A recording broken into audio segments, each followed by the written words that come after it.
Kung nasabi ko ba ang lahat noon ay may magbabago ba? Nakatulala, ulit-ulit na umiikot sa isipan ang di maubos na mga katanungan. Magka-alas 3 na. Pinipilit ipikit ang mga mata, umaasang sa pagdilat lahat ay maulit sa simula. Hiling ko lang naman ay sana tumahimik na ang ingay sa isipan. Sana tumigil na ang sakit na nararamdaman. Sana mapigil ang patak ng mga luha. Sana bumalik ang saya. At sana bumalik siya. Siya na may mga ngiting kasing tamis na mga tsokolating hilig niyang kainin. Siya mahilig manood sa lumulubog na araw at maliwanag na buwan. Siya na nakatingala at nagtataka kung bakit mas matingkad ang isang bituin kaysa sa isa. Siya na habang tinitingnan ko ay nagtataka kung bakit napakaganda niya. Di hamak na mas mahiwaga siya sa kahit anong kwento tungkol sa mga diwata. Hindi siya perpekto at hindi rin ganong katangi-tangi sa iba. Ngunit para sa akin, isa siyang bulaklak sa gitna ng niebe. Nang marinig siyang tumawa ay parang pakiramdam na 100 lobong papalipad sa langit. Ang langit na kanina ay bughaw, sa isang saglit ay nagdilim. Nang narinig kong kulog, ay siya palang tumakip sa tunog ng baril. Naroon siya, nakahandusay sa sahig, basang-basa sa ulan na parang isang rosas na bagong dilig. Ngunit ang bulaklak na dating matingkad, ang kulay ngayon ay tila diniligan ng asido at hinayaang matunaw sa tabi. Sinubukan kong sumigaw, ngunit walang lumalabas na tinig. Ano ito? Bakit ganito? Anong nangyari?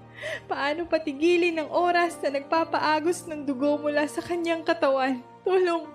Pakiusap! Tulungan niyo ako!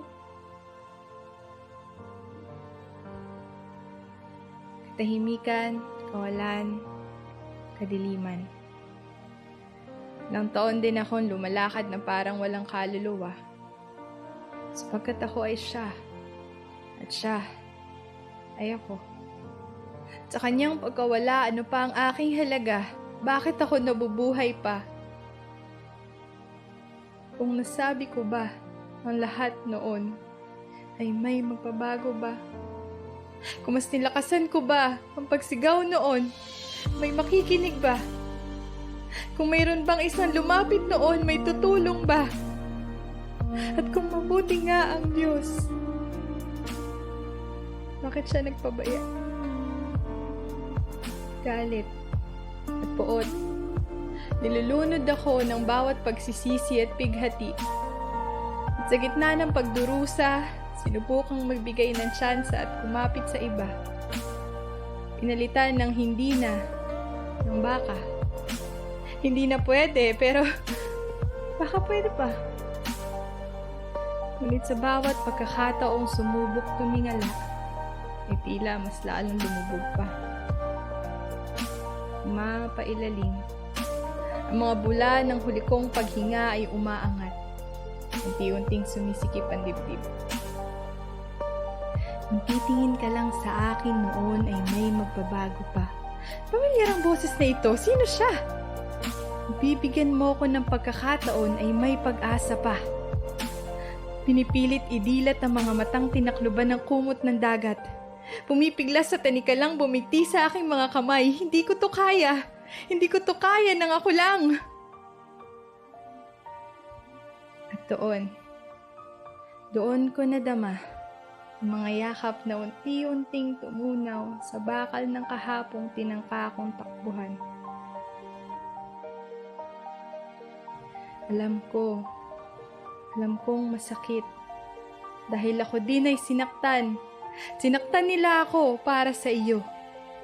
At habang nakatingin ka sa mga sugat mo, ay hindi mo yata napansin ang mga sugat ko para sa iyo. Nung sumisigaw ka ng tulong, binulag ka ng mga luha mo dahil naroon ako para sa iyo. At sa bawat katanungan mo kung may nagmamahal ba sa iyo, anak, namatay ako para sa iyo. Namatay ako para bigyan ka ng buhay, ng liwanag, ng pag-asa. At kung akala mo ay iniwan kita at iniwan ka nila, na sa ilang beses mong tinanong kung buhay mo ba ay mahalaga, na sa bawat bakit nangyari yun, bakit nasaktan ka, di mo man maintindihan, pero anak, mahal kita. Mahal na mahal kita. Kung titingin ka lang sa akin ngayon, ay may magbabago pa. Kung bibigyan mo ako ng pagkakataon, ay may pag-asa pa. Doon ko muling natagpuan siya.